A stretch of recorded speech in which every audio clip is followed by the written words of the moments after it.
Welcome to DIA Today, Democracy in America Today. I'm Matt Parks alongside Dave Corbin. Glad to have you with us as we explore the ideas behind today's headlines.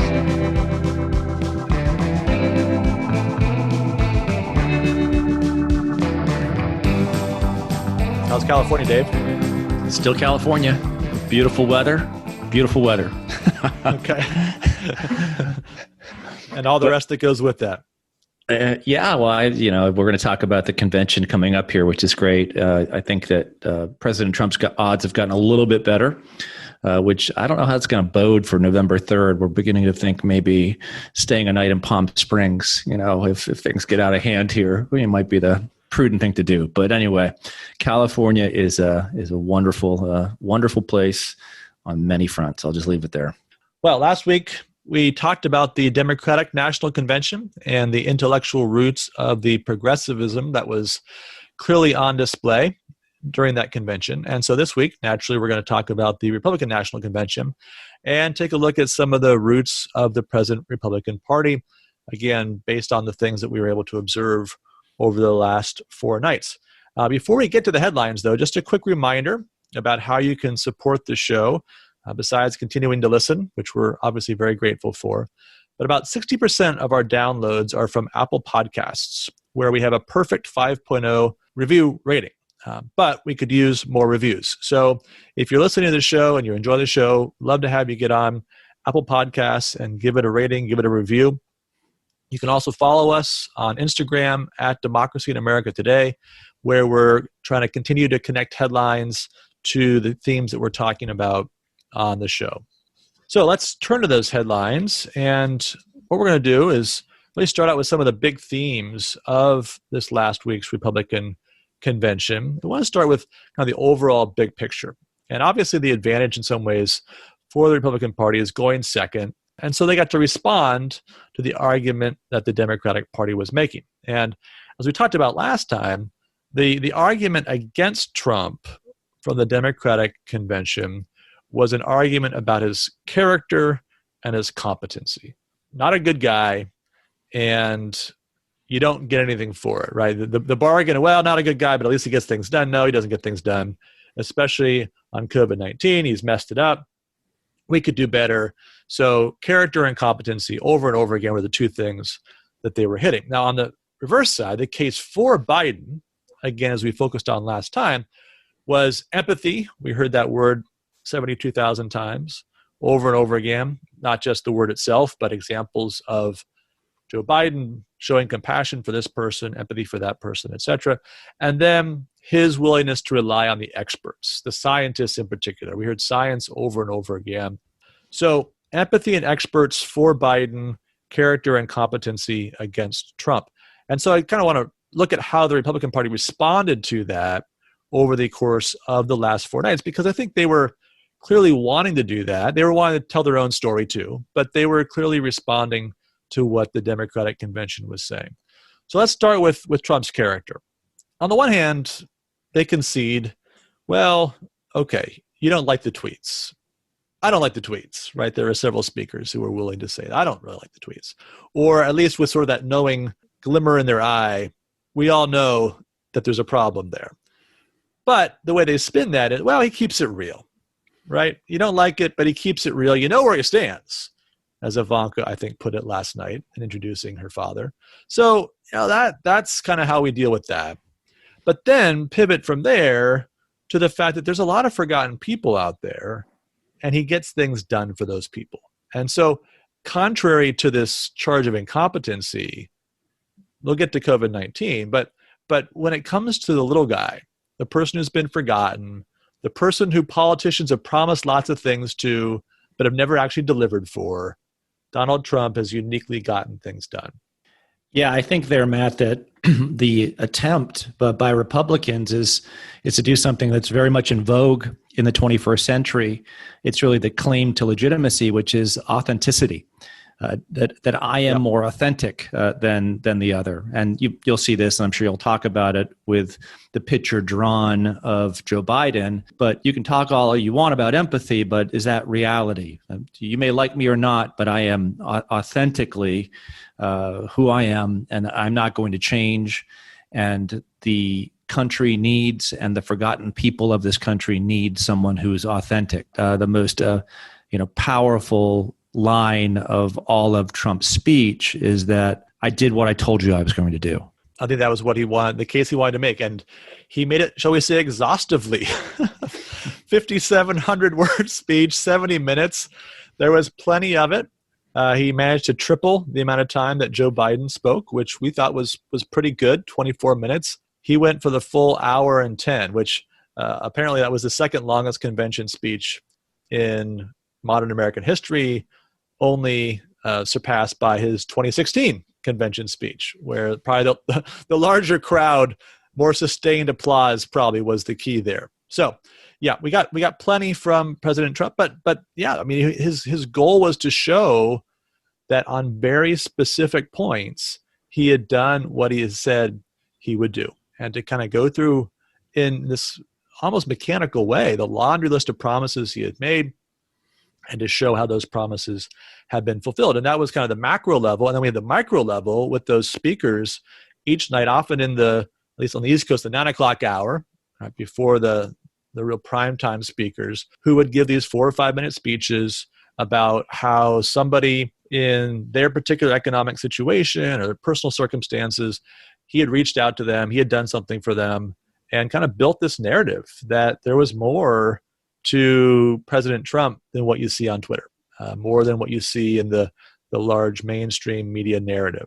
Yeah, what you call mean, I call faithful. I think that's his main response. I have been faithful to what I said I was going to do, and been tough getting it done. But no one else would have remained faithful as I have to you, the American people. I think that came out very clear.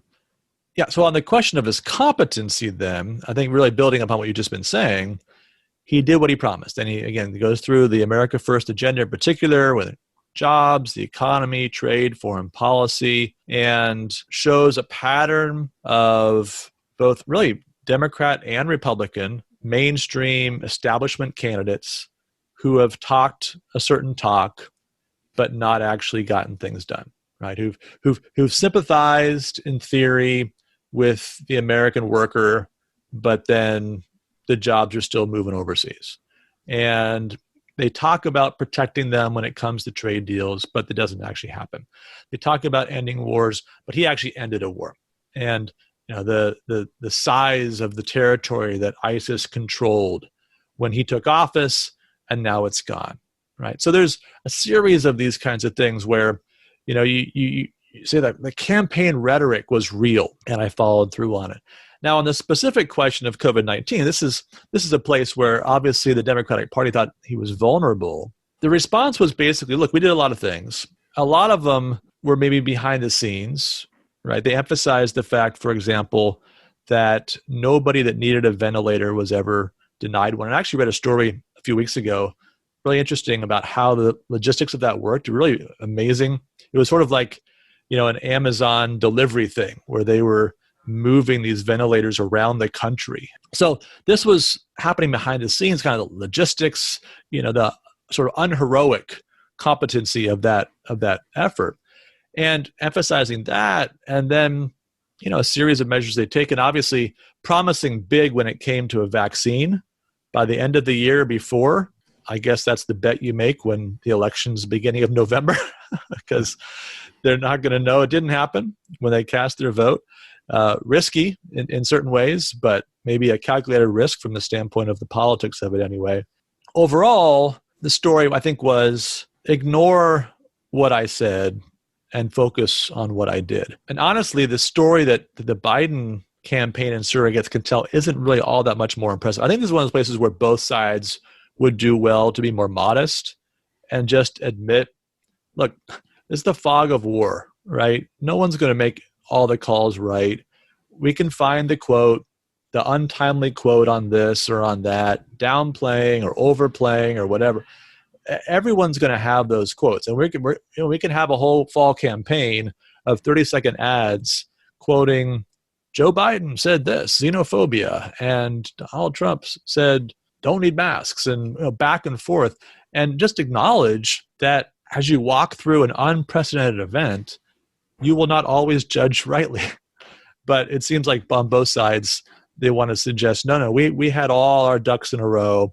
And, if you'd followed my plan, Joe Biden says, tens of thousands of people would still be alive. And of course, Donald Trump says, because we followed my plan, many lives were saved. Probably better just to say we're doing the best we can in a very difficult situation. There are some real debates about reopening, and those are interesting debates to have.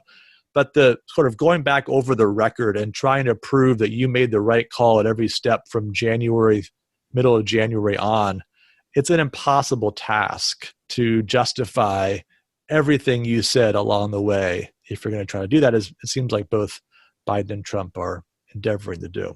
Agreed. I do think, however, that much like trying to flip the script on the character front, on the competency front, I think that it was a very deliberate effort to show that there's a type of competency to the administration that is not well heralded by the press, that gets things done either behind the scenes or gets things done through a managing of affairs. Donald Trump, the builder, Donald Trump, the maker, his administration working, that I think pointed to a different type of competency. And note last week I mentioned the influence of pragmatism on the modern American mind that says that something is true if it makes a concrete difference. And I think what the Trump folks were trying to do in reeling off his policy victories is say, listen, these made concrete differences in the lives of Americans. And hence, we're the more competent, and the Democrats are incompetent. So I think there was a changing of the script that was really well done, and that will help him defend himself against the incompetency charge. So that's a good point of transition then to the defense or the case for Biden that had been advanced in the Democratic Party and the Republican response to that. Joe Biden's empathy, the primary argument that was made by Donald Trump himself, I think the only major speaker to use empathy in the context of Biden. There were those that spoke about the empathy of Donald Trump, trying to rebut his lack of empathy. But Trump himself, I think, was the only major speaker who tried to use that as an opening for an attack on Joe Biden, and to basically argue that Biden's empathy was a bunch of empty gestures. So there was a passage in the speech last night where he had a little bit of fun. If you were watching it, you saw the eyebrow go up at just the right point. He is the kind of thing you can't teach, right? There's a certain kind of political instinct that he has in certain moments. But the line goes, for 47 years, Joe Biden took the donations of blue-collar workers, gave them hugs, and even kisses. And of course, at that point, everyone starts laughing. And that's where the eyebrow rises just enough to know that that he knows what he's doing there.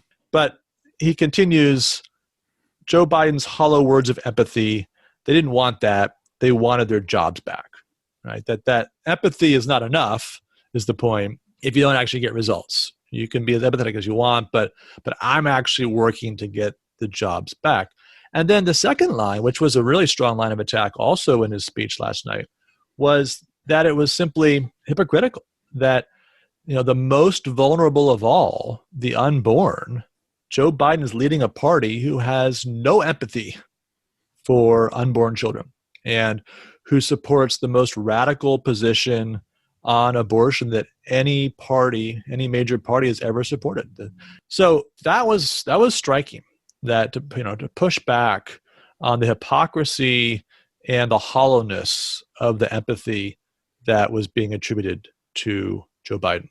I think what he's trying to do there is what every successful American politician does, especially if they want to win an election, and they've got to be the individual in the race that defines equality and suggests that they are the standard bearer for equality.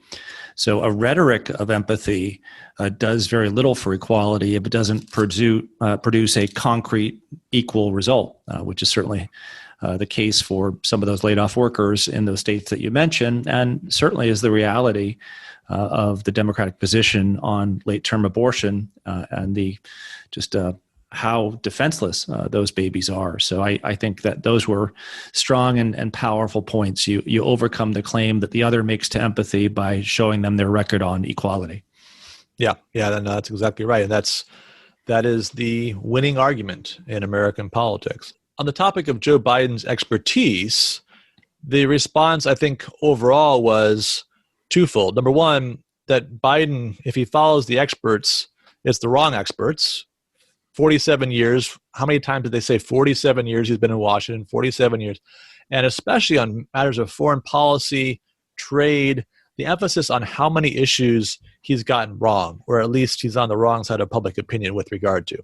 Voting for the Iraq War, voting in favor of various trade pacts, being against the operation that ended up killing Osama bin Laden. So, we heard this list of mistakes, Joe Biden's mistakes, repeated by several speakers.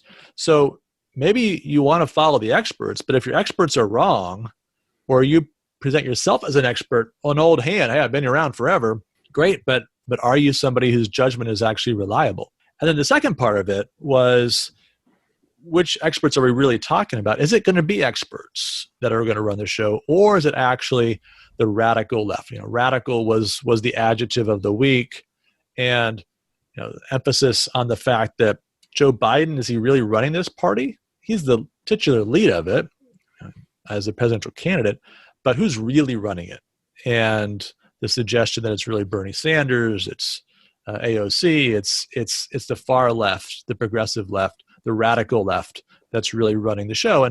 And so it's their policy preferences that are going to be the ones that are implemented if Joe Biden becomes president.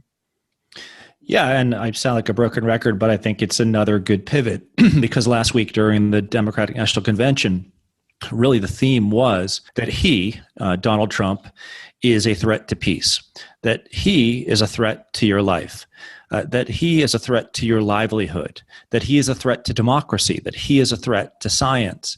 And here what Donald Trump and his supporters were doing is saying, is it really me that is the threat? Or is it they who say that they're going to help you? And who are the they that make up the Democratic leaders? Who are the they that make up the Democratic and Republican ruling class? They are, as you mentioned, experts who have had more failures than successes.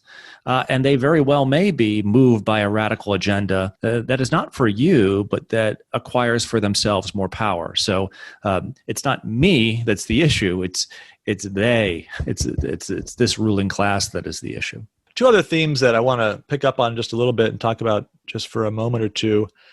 One that was front and center was that this is really the Trump party as much as it's the Republican Party. So we joked last week as we were making our predictions, how many Trumps would speak, and the answer was 8, assuming you count the girlfriend of Don Jr. as a Trump, the former wife of California Governor Gavin Newsom. There's a political life for you. But 8 Trump spoke, which, by the way, is the exact same number combined, Republican governors and senators. Okay, 8 Trumps, 2 governors, 6 senators. Now, to compare that, I look back at 2012. 2012, there were 7 senators plus Ted Cruz, who was at that point running for the Senate in Texas, and 12 governors who spoke in about the same amount of time. There's one more hour of prime time to speak in 2012 than there was in 2020. So we've got a real emphasis on the Trump family at the expense of the broader Republican leadership. Not a lot of effort to showcase the rising stars, who's next, who are the strong members of the Republican bench. That was not on display. And so you're kind of left wondering, well, what happens after 2020? Is this just all to set up Don Jr.? There were a few that may have presidential ambitions that spoke. You think like somebody like Nikki Haley, Tom Cotton, Tim Scott. So there's some others that might be future presidential candidates, but it was really about Trump and the Trump party more than it was building the Republican Party. Also, no party platform adopted. They sort of said, well, we're just readopting 2016, but no effort to define a party platform. And a lot of the regular people that spoke, and often spoke so effectively, were people that had a personal connection to Trump rather than the Republican Party. In fact, a number of them emphasized the fact, hey, I've never voted Republican before. I wasn't a Republican my whole life, but but Donald Trump did this for me. And so now I'm really loyal to him. And so kind of building a group of personally loyal followers who, again, often made very compelling cases on his behalf, but not something that's going to translate to Republican Party building for the long haul. Yeah, I thought that both last week and this week in watching the conventions, that the one thing that everyone could agree upon, Democrat and Republican, is that the election is about Trump. Yeah, right. That's what they have in common. It is about Trump. So last week, it's about how Trump is leading the country in the wrong direction, and this convention was about the reverse. So Donald Trump wants Donald Trump to be the deciding factor in the election. And one last point on that, when you look at 2024 and you look at what's going to happen down the road, if Donald Trump is still alive, you could kind of see almost a Godfather situation where he gets to pick his successor.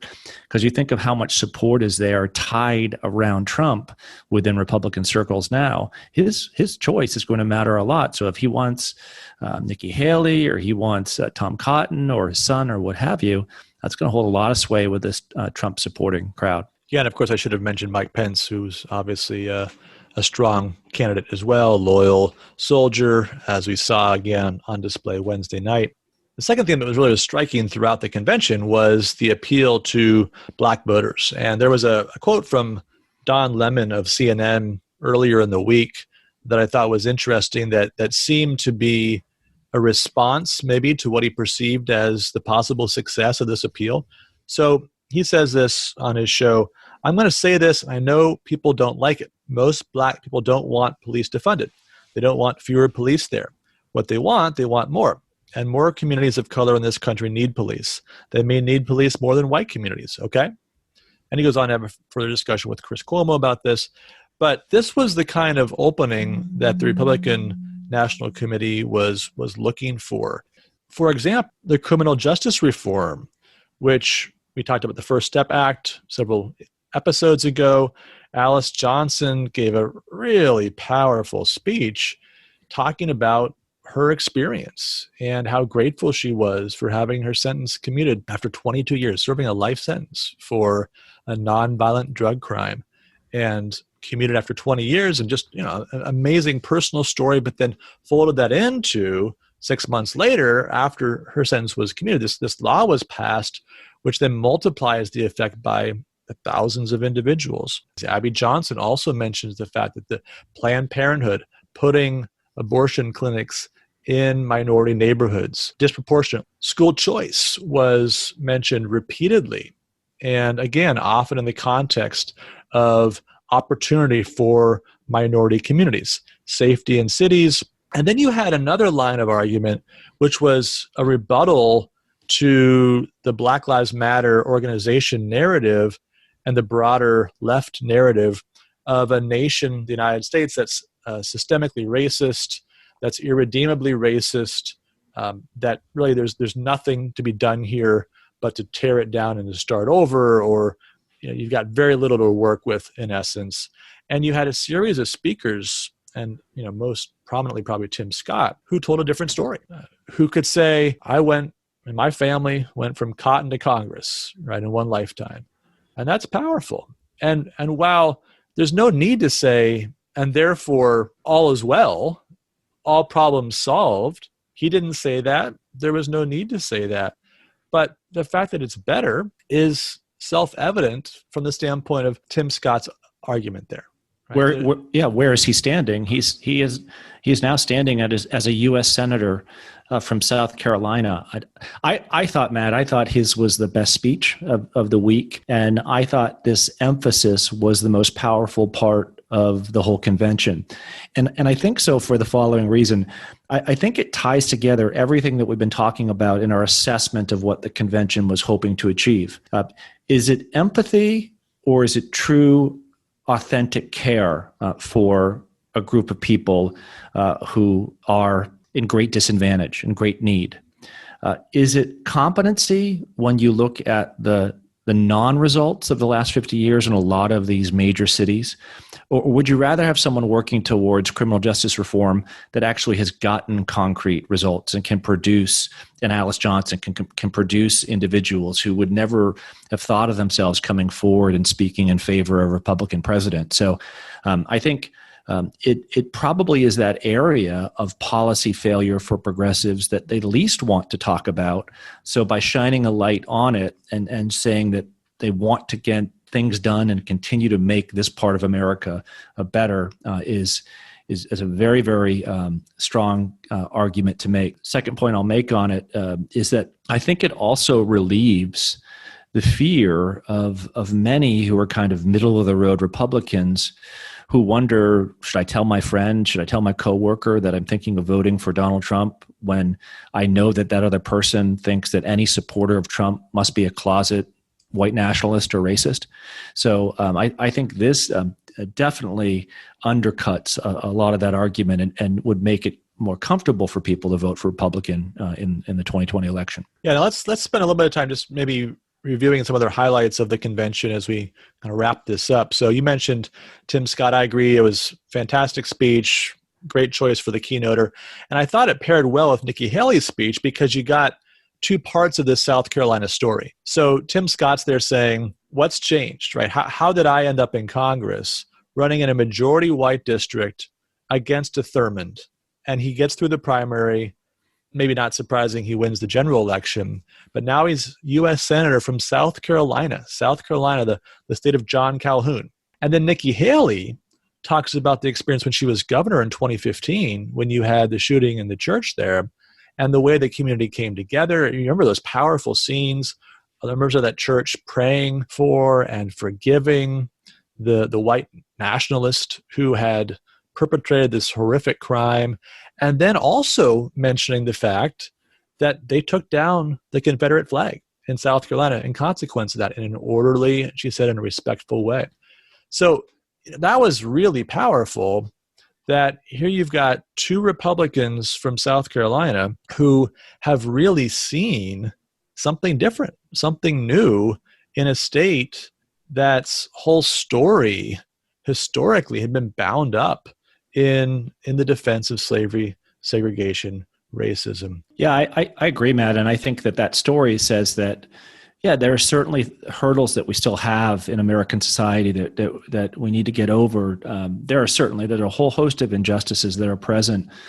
But is the way forward, is the way of progress, the way of tension, antagonism, war, or is it education, orderly change, persuasion, convincing another of something else, praying for them? And I think that if you want the former, if you want the picture of tension, antagonism to get to a better place of peace, then vote Democratic. If you want the change that we've seen in South Carolina, the Republican choice is a better choice. And of course, you saw as this was happening, what was going on in Kenosha, and really building upon the Democratic Party's efforts the previous week to emphasize over and over again, peaceful protest, peaceful protest, peaceful protest. And of course, many protests have been peaceful.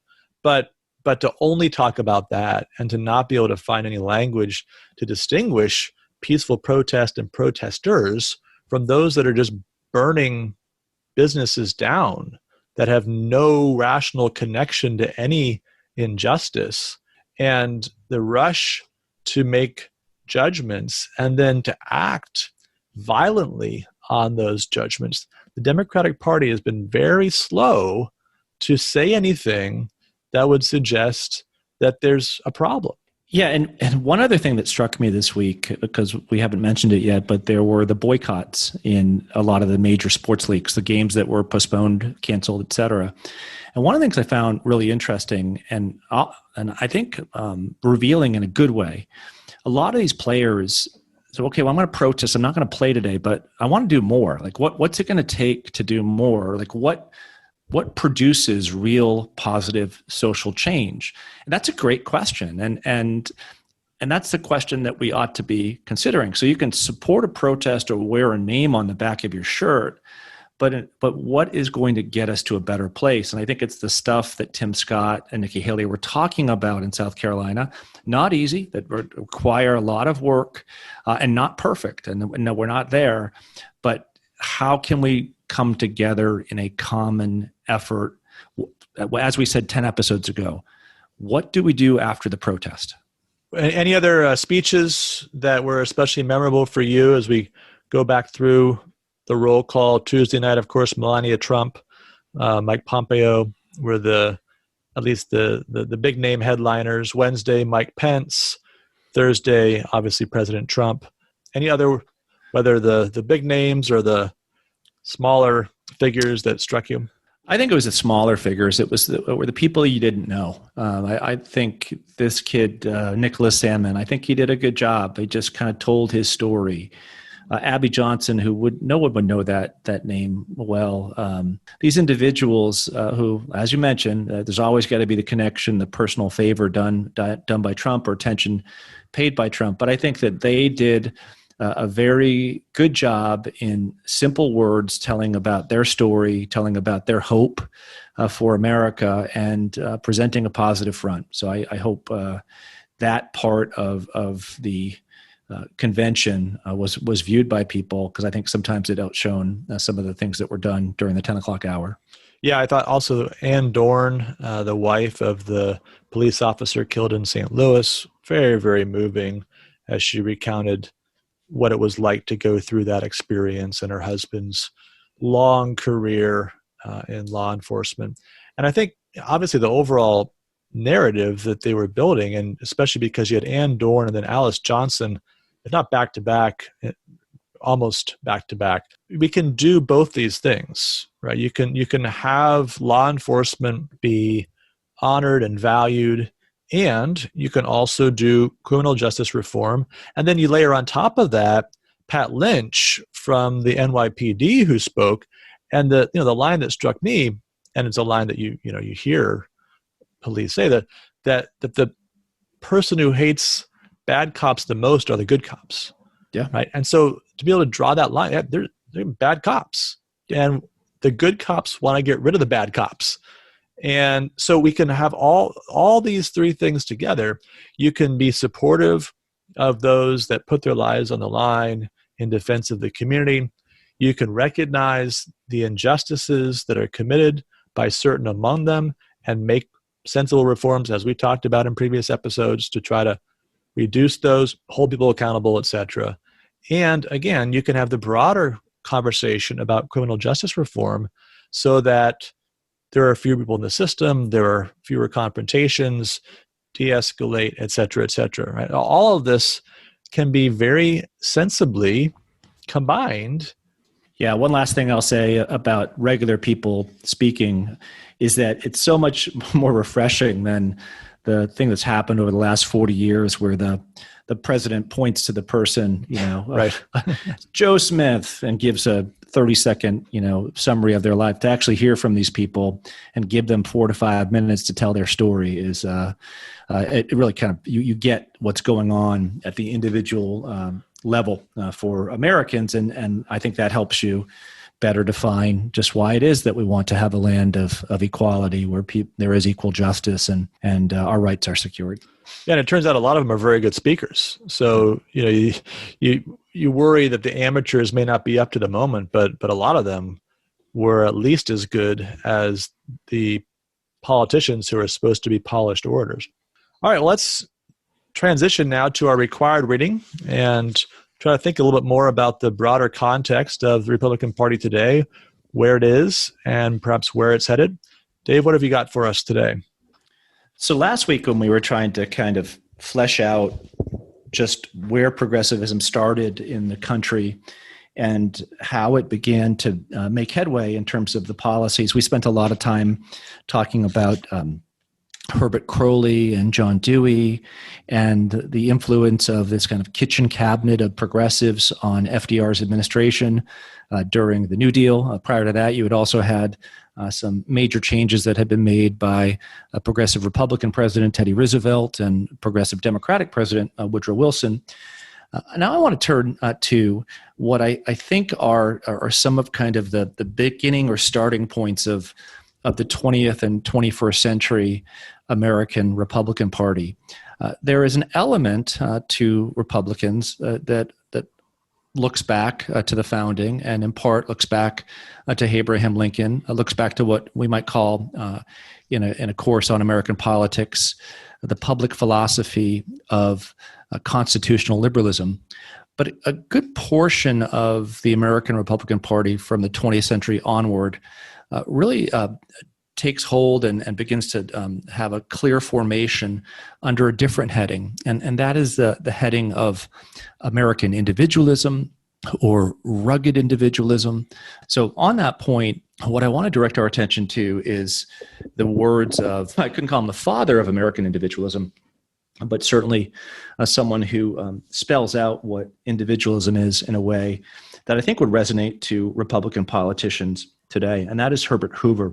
Hoover gives a couple interesting addresses. The two that I want to spend a little time on is an address that he gives after coming back from leading the American aid effort after World War I, titled American Individualism. He delivers this address in 1922. And the second address that I want to take a close look at is an address that he gives in response to FDR and FDR's For Freedom speech, titled the Fifth Freedom. So I think that in Hoover we see a lot of the modern Republican Party, and I think we see a good deal of Donald Trump, what makes him tick. So I want to pick up with how Hoover defines American individualism. He says that having emerged from the war, he emerged as an unashamed individualist, but he also declares himself an American individualist. He goes on to write, "For America has been steadily developing the ideals that constitute progressive individualism." That's very important, that the type of individualism that he defines is progressive individualism. "No doubt, individualism run riot with no tempering principle would provide a long category of inequalities, of tyrannies, dominations, and injustices. America, however, has tempered the whole conception of individualism by the injection of a definite principle. And from the principle it follows that attempts at domination, whether in government or in the processes of industry and commerce, are under an insistent curb. If we would have the values of individualism, their stimulation to initiative, to the development of hand and intellect, to the high development of thought and spirituality, they must be tempered with that firm and fixed ideal of American individualism, namely an equality of opportunity. If we would have these values, we must soften its hardness and stimulate progress through that sense of service that lies in our people." So I think what Hoover has done here in kind of laying out the defining characteristic of American individualism is something very important. It's not individualism run amok. It's not laissez-faire individualism. It doesn't mean no government. It doesn't mean that the government can't act or shouldn't act. It means a type of individualism that is balanced, to use Hoover's words, that is softened by equality of opportunity. So it's a new Republican Party that wants to promote the individual and suggest that oftentimes the government ought to be there to put into the situation a level of equality of opportunity that's not there. So it points to an activism and an interventionism that I think we saw very clearly in this week's convention in the Republican Party. I mean, how many times, Matt, did this week when you were watching this convention, did you hear any talk about the deficit? Or did you hear any talk about too much government or government being the problem? Yeah, I mean, there was zero talk of the deficit. I'm unless I missed something and I didn't watch it all, but there was no talk of the deficit. There was, I don't think, any talk of cutting spending. There was talk about bureaucracy and regulation, cutting those things, certainly cutting taxes. But you're right. I mean, the welfare state more or less taken for granted. No real discussion of it as if there needs to be reforms or anything of that sort. And I think it's interesting, this is a 1922 speech, because 1922, what you're talking about in terms of equal opportunity and programs that support that are all local and state programs. We're not at the New Deal yet. but he's going to get there, obviously, by the time you get to your second address. And so we're already seeing a Republican Party that has a more robust place for government in encouraging industry and in helping people along the way. And that very much in the context of the rise of progressivism, right? Political progressivism really has its first moment with the ascension of Woodrow Wilson in the teens. And so now in response to that equality of opportunity that Crowley had redefined in positive government interventionist terms, that's now being adopted by the man who turns out to be the Republican standard bearer in the late 20s. Yeah, and as a standard bearer suffers a great defeat in 1932 to FDR, suffers a defeat if Paul Johnson and Winford McClay and others are right, because he very much wanted to act as a progressive influence on American affairs, public policy, etc. But he had a failure to communicate his care to the American people, and was then pigeonholed as someone who was more likely to say government hands off than to do what he actually did, which was to encourage a whole bunch of governmental programs between 1928 and 1932 that eventually make their way into the New Deal of FDR. Not enough empathy. Not enough empathy, exactly. And so to the degree, once again, going back to the Republican National Convention, that empathy of Trump is shown to be authentic, if still kind of hard, iron-fisted, if it's authentic, then maybe Trump gets a pass that Hoover did not get in 1932. But I want to pivot to the second speech that he gives, and this is after he loses the election in 1932. This is 9 years after, and kind of looking back at the question of, well, what job does government have? And FDR always wanted to kind of change the narrative of the relationship between society and government by saying the best government serves the people. And the best way you can allow the government to serve the people is by giving it a lot of power so that it can serve the people. And how is it going to serve the people? It's going to serve the people by securing their freedoms. Freedom of speech and expression, freedom of religion, freedom from fear, freedom from want. So all of the policies of the 1930s are policies that FDR would have be defining of Western liberal democracy, especially when it looks across the Atlantic Ocean at the horror of Nazi Germany and the prospects of what that means for the Western world. So Hoover, in responding to this speech, adds what he calls a fifth freedom that ought to always be considered fundamental to the job of American government. So what is that freedom? For Hoover, the fifth freedom is economic freedom. Quote, I have stated many times over the years that to be free, men must choose their jobs and callings, bargain for their own wages and salaries, save and provide by private property for their families in old age, and they must be free to engage in enterprise so long as each does not injure his fellow man. And that requires laws to prevent abuse. And when I use the term fifth freedom, I use it in this sense only, not in the sense of laissez-faire or economic exploitation. Exploitation is the negation of freedom. The fifth freedom does not mean going back to abuses. Right? The fifth freedom means doing all of those things at an economic level that allow people to enjoy freedom of speech, freedom of religion, freedom from fear, and freedom from want. So once again, Matt, I when I read those lines, do you see anything in this address that resonates with what was presented, at least by RNC speakers this week? I do. And again, I think it really is striking and important to notice that Hoover is adding a fifth freedom, not substituting a new fourth. So the freedom from want, which involved the establishment of the at least first wave of welfare state type of programs, that's something he says, yeah, we need that. We're going to build on that, but we're going to make sure that the administrative state doesn't prevent people from being able to, again, choose their own jobs and negotiate wages and these sorts of things. So you notice that that line that was being drawn, as we've just suggested, between administrative bureaucracy and red tape and regulation, which the Trump campaign, the speakers were boasting about cutting back on, doing real things to free people up in that sense, even while, again, no talk of any kinds of reforms in terms of the welfare state and pride in various programs that have helped people along the way. So, I mean, it's very much that Hoover bargain, in essence, that they're trying to advance.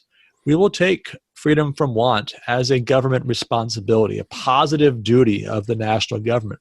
But we're going to layer on top of that a protection of economic freedom within the boundaries of that, so that we still have agency over our economic lives, even while we're supported if things don't go well in unemployment insurance, healthcare, welfare, etc. Yeah, well, one of the things that you see when you read through Hoover's life is how he very much viewed himself as an engineer in terms of a problem solver. So you could see how he would think of himself, or a president at any time, kind of advancing that fifth freedom and being kind of the moral agent behind the securing of a fifth freedom, rather than taking away any of the earlier freedoms. And I think you certainly see that in the person of Donald Trump. He may not view himself as a great engineer, but he views himself as a maker, a doer, a builder. And if he can make and do and build on that fifth freedom front, on economic freedom, then he, Donald Trump, has been able to save the day. One last part of this address that I think, when I was reading through it again, that I think is very applicable to today is, of course, in 1941, there was the prospect of American entry into the war. And Hoover knew this, and then asked the question, okay, well, what of that fifth freedom, economic freedom, when you're facing the challenge of war? And you could say the same today, facing the challenge of an economy that's been undone by COVID. So here he says of economic freedom in a time of war, when you're fighting something great, we must sacrifice much economic freedom to win the war. So you could say we must sacrifice much economic freedom to defeat COVID. But then he goes and say that is economic fascism, for fascist economics were born of just these measures in the last war. But there are two vast differences in the application of this sort of economic system at the hands of democracies or at the hands of dictators. First, in democracies, we strive to keep free speech, free press, free worship, trial by jury, and other personal liberties alive. And second, we want so to design our actions that these fascist economic measures are not frozen into life, but shall thaw out after the war. So think about that related to life in 2020, where it seems that free speech, free press, free worship, maybe not trial by jury, but some personal liberties are under attack. We have to make sure, right, when we're fighting COVID, that we keep those things alive and well. And the second thing is that we have to make sure, and this is where I have a great amount of doubt, especially if the government's taking on these new powers, that these are just short-term measures to alleviate a short-term crisis. They don't become the establishing principle by which government views its role in American society. My last reading, having some fun with this, my favorite novel that covers this period of really 1920s and 30s populism is Robert Penn Warren's All the King's Men. And what I love about Warren's novel is he gives this clear picture of what makes a populist politician tick, and why is it that people flock to populism. And I think you have populism very much alive and well today. I think it was alive and well last week. It was alive and well in the RNC convention this week. But you have in the person in Warren's novel named the Boss or Willie Stark that kind of gives a description of what he's doing and why he's doing what he's doing. And he says basically what the American people want me to do is they want me to do something. They want me to try something. They want me to make good out of bad. And if I have to kind of be sometimes bad to make that good out of badness, so be it. And if you think that you can keep your hands clean, and if you think that politics is necessarily about the rule of law or securing it, and that's the way American life works and the American political society ticks in a 20th century, you've got it wrong. We live in a different America, and it's going to be people like me that get things done in the 20th and 21st century. So I think it's kind of it's a snapshot of populism in that age, but it's also kind of a sign, a premonition of things to come. Just how, to where is American democracy going to go, and what might the new democratic statesman look like in the 20th and 21st century after the rise of the American administrative state? I think you've done a great job of connecting pragmatism and populism and the argument that's been made really across both conventions about who can get things done.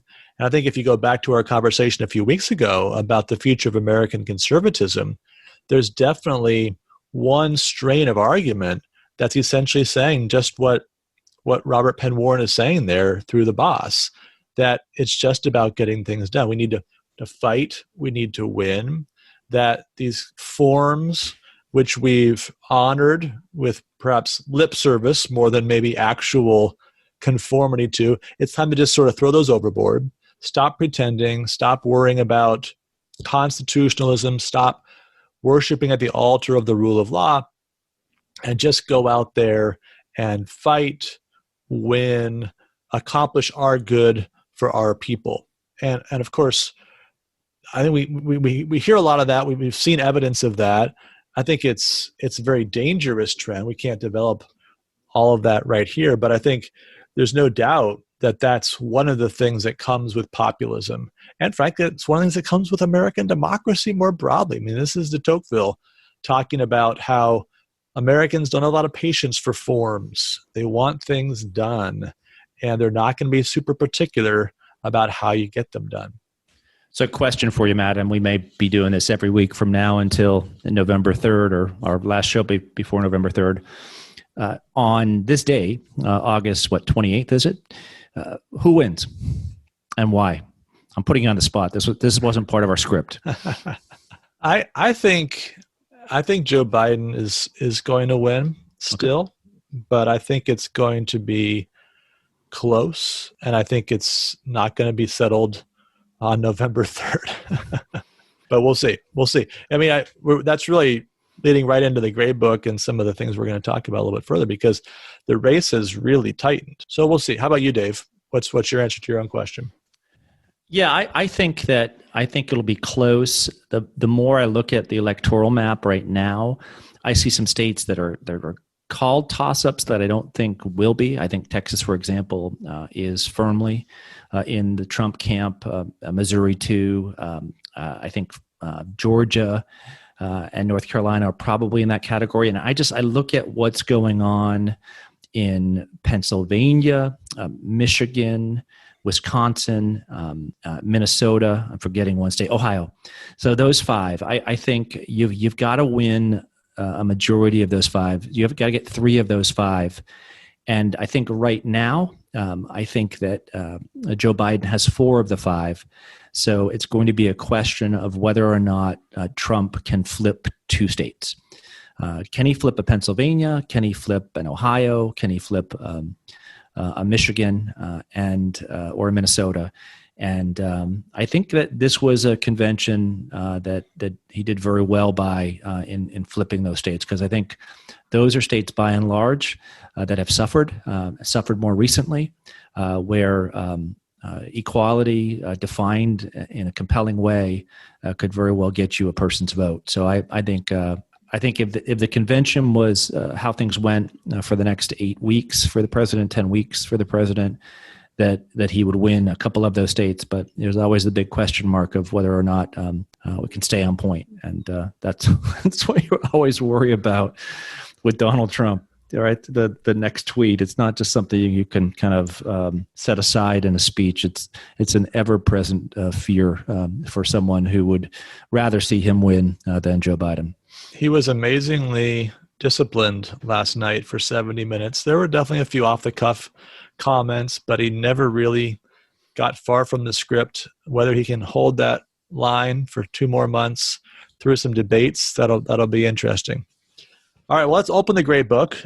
Last week we graded some of the Democratic Party's COVID-19 era convention innovations, and this week we're just going to focus on the conventions as a whole. So we've been talking about these conventions for 2 weeks. We've watched or listened to the speeches. We've read the speeches. We've thought about it. We've talked about it.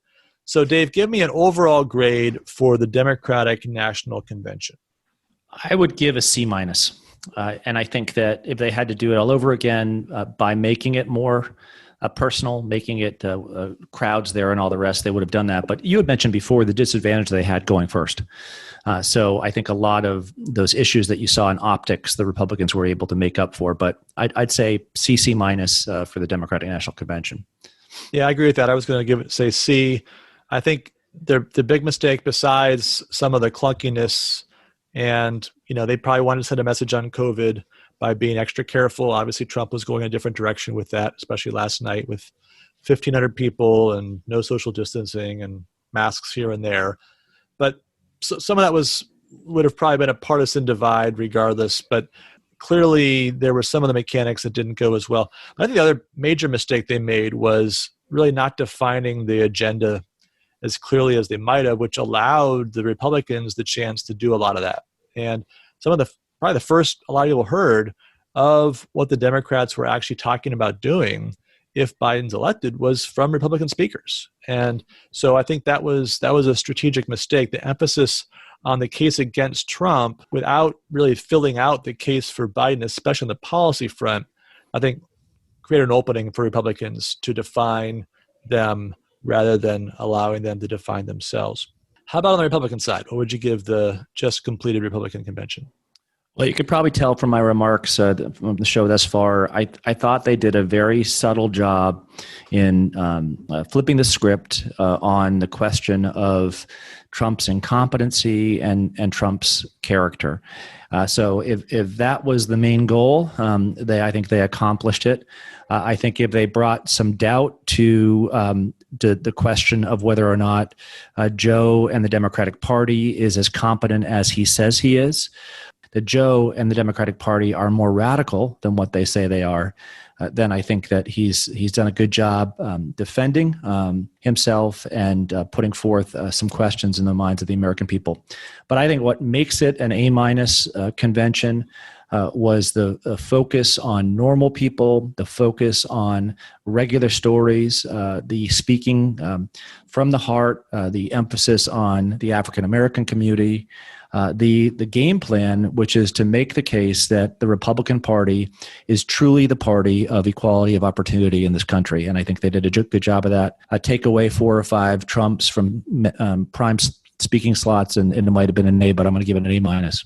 Okay. Yeah, I'm not quite as high on the overall success of the convention. I would give it a B minus, probably maybe a B. I agree that the ordinary Americans spoke compellingly, told some good stories, better production value for sure in the Democratic convention. I think, though, that the emphasis on Trump, as you mentioned, the family, the no platform we talked about earlier, I think that's a serious problem, not just from the standpoint of party building, but the overall message, and really important that there be a strong party that stands against the American left. And so if Donald Trump isn't going to build that party, that's a serious problem.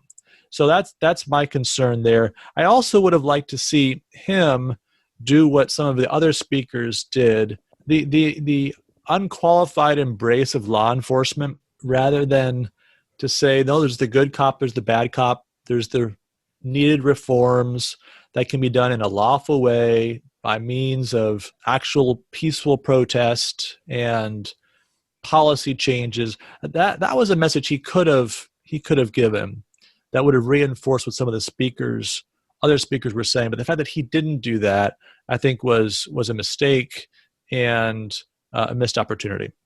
I like how you comment on that. And I can kind of see your B minus now, because The grade I'm giving is a grade, is the Republican convention one that is more likely to get Donald Trump elected in 2020, and I think that's why I give it an A-. Is a convention that's well set up to define the Republican Party in 2024, 2028? That's a bigger question.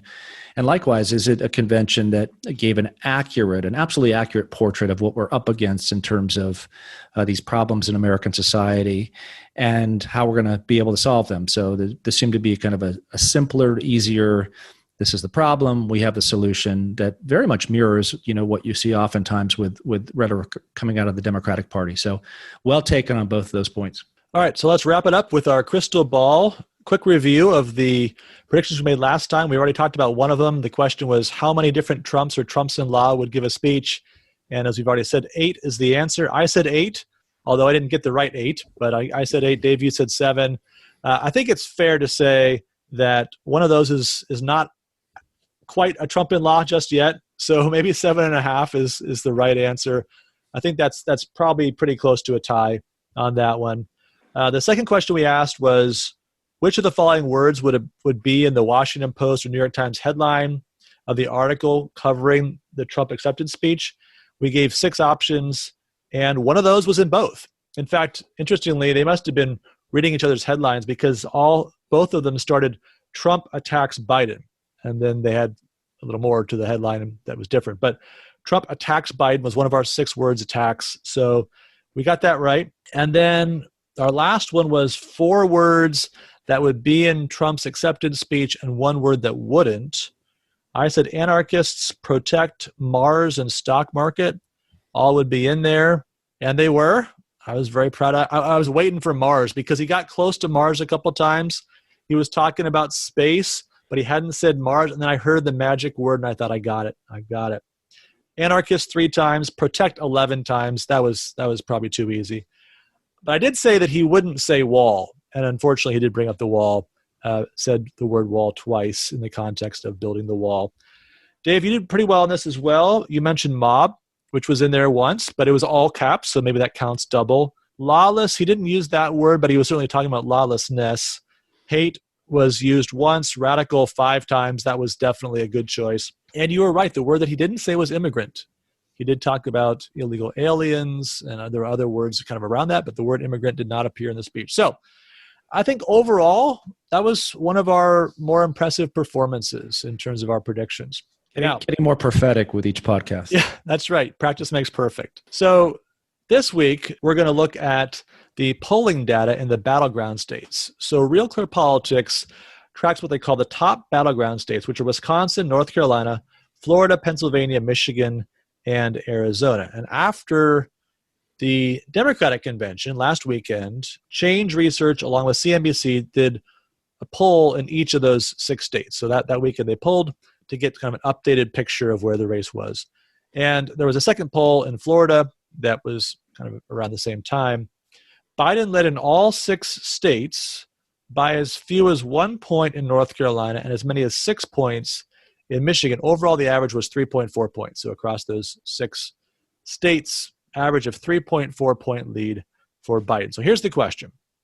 How many of those states will Biden still lead when this week's polls are released? So assuming we're going to get some more weekend polls following up on the convention released in the next several days. And how many of those states will Biden still lead?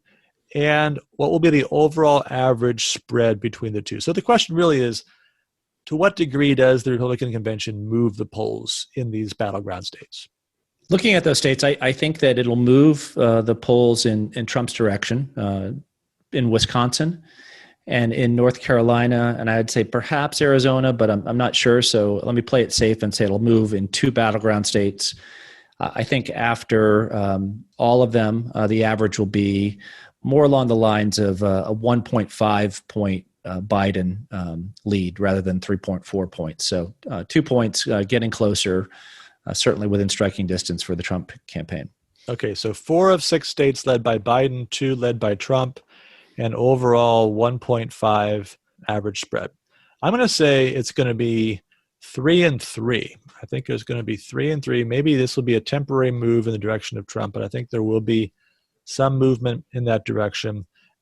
but that the overall average will be still in Biden's favor, but less than 1 point in his favor. So his margins will be a little bit higher than the Trump margins. It'll end up about, we'll say, 0.7 points in his favor.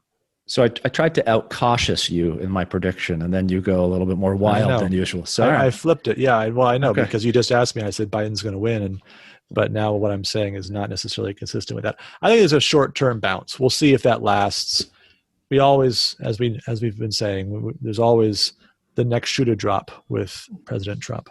Right. Well, that's it for this week. Thanks again for tuning in, and we look forward to being back with you next week. In the meantime, please subscribe, review the podcast on Apple Podcasts, Google Play, Spotify, and Stitcher, and have a great week. Look forward to talking to you again soon.